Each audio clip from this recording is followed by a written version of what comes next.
Going to school to get educated is a normal part of life. But did you ever consider if you have the right to a public education? Our next guest has studied this topic extensively and joins us to discuss this. FAMU law professor Areto Imokwede. Did I say that right? You did, you did. Welcome to Legal Connections. Thank you. It's good to be here.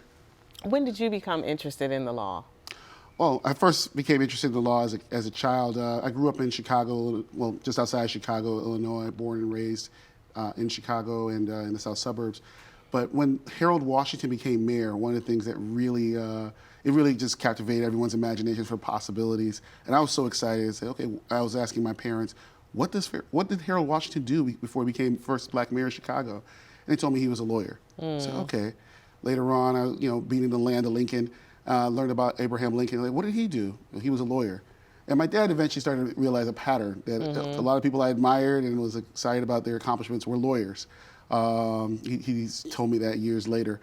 Then when I was in Boy Scouts, we have this whole citizenship in the world, citizenship in the nation, citizenship in the community, merit badges you can get, or different badges you can get. And I remember going to a village board meeting in our town of Matson outside of Chicago and just raised the question, why hasn't MLK had his holiday recognized in my hometown yet? And it actually sparked them to actually, within a year or so, actually less than that, to recognize the MLK holiday in that town. So, I've sort of was inspired from a very young age to do something with the law, and I admired MLK for all that he did in terms of advancing racial equality and just making change. Segregation never made sense to me. Living in Chicago, it just sounded very, very odd thing. So you're attracted to making change Yes. at an early age. And what are some of the courses you teach at FAMU Law? I teach constitutional law. I basically teach all the constitutional law courses, constitutional law 1, 2, First Amendment, upper level courses. And those courses, right now I'm teaching constitutional law 2, which is the rights and liberties course. Okay. And then I'll be teaching constitutional law, the First Amendment course in the spring. I'm also teaching education law right now. And I've taught overseas the human right to public education, or the human right to education, as well as international justice seminar, or international justice course overseas in The Hague. I taught the international human right to education a few years ago, just before the pandemic. So extensive study on public education. Tell us what you've learned. If you could summarize it, and maybe in a nutshell, because I don't want us to run out of time, but I do want to know what the takeaways have been for you after your extensive studies. Well, first thing is that education is essential to liberty, to freedom, and education is essential to self-governance, democracy, as we call it. So the idea that you can get by without having an educated populace and still have a democratic society is ridiculous. It's something Thurgood Marshall recognized both in the Brown case when he was the advocate for it, but then later on when he was dissenting to the Rodriguez case, where the U.S. Supreme Court said there is no right to public education, San Antonio versus Rodriguez. It seemed like that had already been resolved, and the U.S. Supreme Court said there's no fundamental right. Now, that's to be taken with a grain of salt because every state recognizes the right currently, whether in the Constitution, in their state constitutions, or by judicial decision making, interpreting their Constitution. So, for example, Florida's Article 9 guarantees a right to public education. But what does that actually mean? What type of consistency does there have to be? Enter the Equal Protection Clause, which is supposed to guarantee us certain protections, so that literally equal protection under the law within the 14th Amendment of the U.S. Constitution. So one of the things I've learned is something that's probably unsurprising to our audience, is that there's incredible amounts of racial discrimination in the context of education that continues. It has continued well past Brown, well past Rodriguez, which was involving Mexican-American school children, saying there was discrimination based on, or they weren't getting adequate educations because their schools weren't funded properly. Now, we're all familiar with schools not being funded properly. Rodriguez basically gave the green light to that, to saying that financial disparities are not something the court's going to scrutinize closely. But we have later cases, not too much later, Plyler versus Doe, another case that says that actually education is still important even under the U.S. Constitution. So it's not just limited to the state constitution. So all that's to say there is hope to do something about it.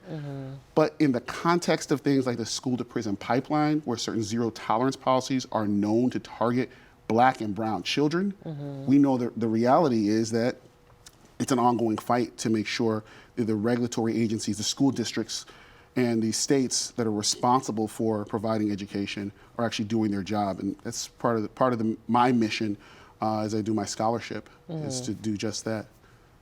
Interesting. And so when you talk about the prison to pipeline, I'm sorry, the school to prison pipeline, right, tell us about some of the issues that you've been reading about and studying and sharing with your students. Well, I'll jump straight to a very, very straightforward conclusion. The moment you have law enforcement carrying the power to wield violence of the most fatal kind upon our students, touching their lives, is the moment you see a drop in their test scores. You see a drop in achievement. You see a drop in their ability to actually complete their education, drop out of high school, etc. This is like empirical fact.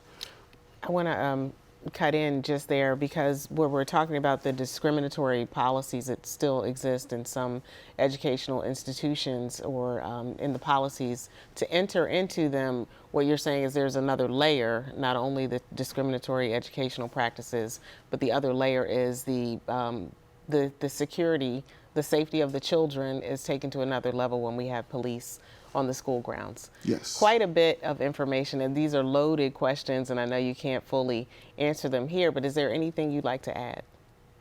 I guess if I were to add one thing, it would be to stay vigilant as to what you can do in your community.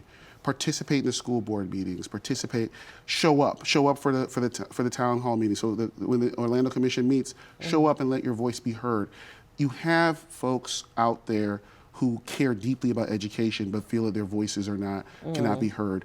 So if you don't need to be a constitutional law scholar to get the fundamental idea that education is not just a point of access to something. It is a goal. It is a good in and of itself. So if we can get to that, if we can truly embrace that insight, and the insight of the freed enslaved peoples that W.E.B. Du Bois wrote about in Black Reconstruction, that education is essential to liberty.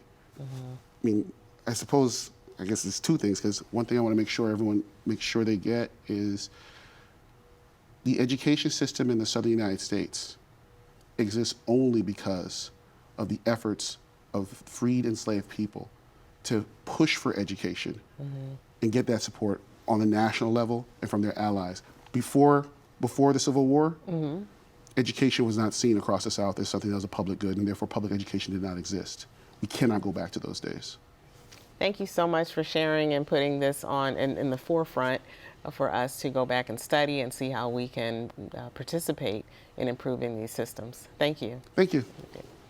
Education is essential for personal growth, social development, and economic progress. By providing access to education for all children, regardless of their background, society can ensure that everyone has an equal opportunity to reach their full potential.